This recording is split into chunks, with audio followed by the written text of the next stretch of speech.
એટલે આપણા સાબુ થઈ ગયા છે રેડી અને એકદમ પરફેક્ટ શેપ આવી ગયો છે અને આ સાબુ એકદમ ઓર્ગેનિક છે. તમને ખંજવાળ આવતી હોય ખરજવું હોય કે કૃષ્ણ જય માં મોગલ હર હર મહાદેવ. કેમ છો બધા? મજામાં જશો. અને અત્યારે આપણે તુલસીના પત્તા લેવા માંડ્યા છીએ.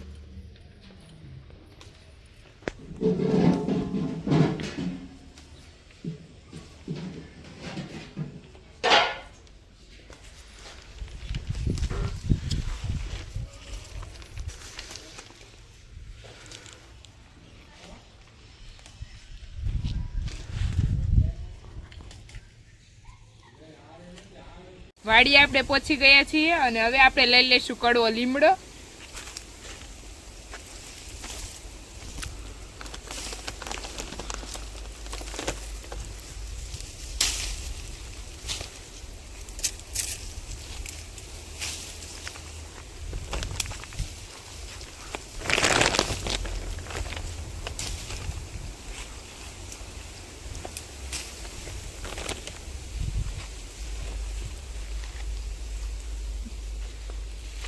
મારી વાડીમાં સામે છે એલોવેરા, તો હું લેવા જાઉં છું એલોવેરા. હવે આપણે લેવાનું છે એલોવેરા.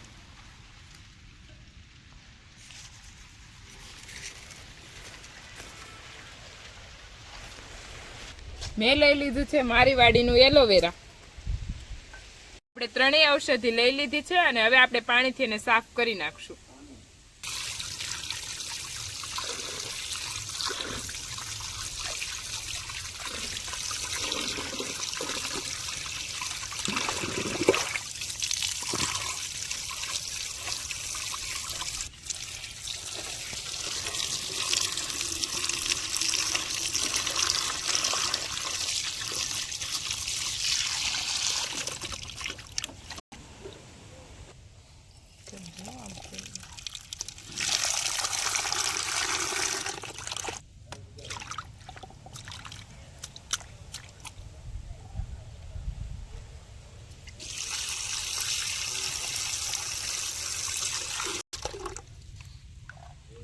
આપણે વોશ કરી એલોવેરા, લીમડો અને તુલસીના પત્તા, તો આ ત્રણેયને હવે આપણે ક્રશ કરી નાખશું.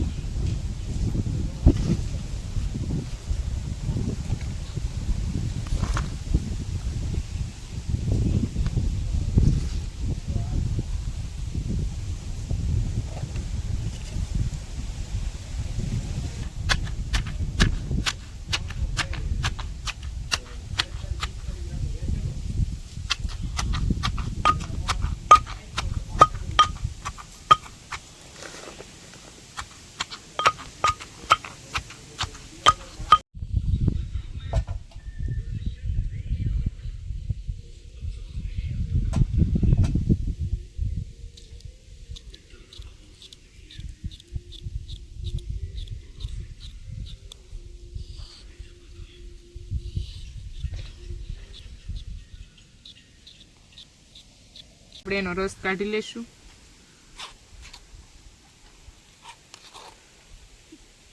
આપણે સાબુનો બેઝ લઈ લીધો છે અને હવે એના નાના નાના ટુકડા કરી નાખશું.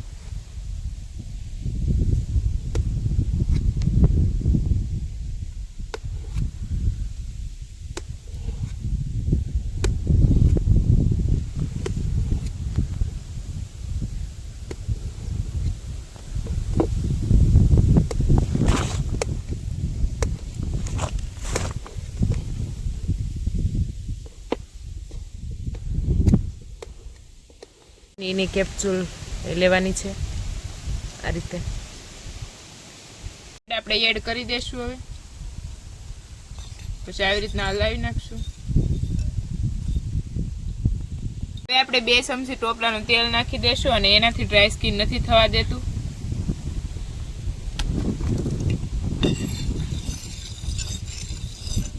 અંદર નાખી દેશું હળદર, જે આયુર્વેદિક છે, અને એકદમ મિક્સ કરી દેશું.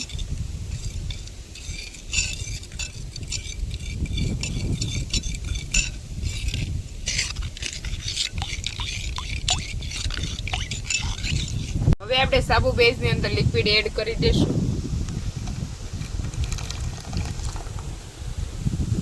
હવે આપણે સાબુનો આકાર આપવા માટે આમાં ઠલવી લેશું લિક્વિડને.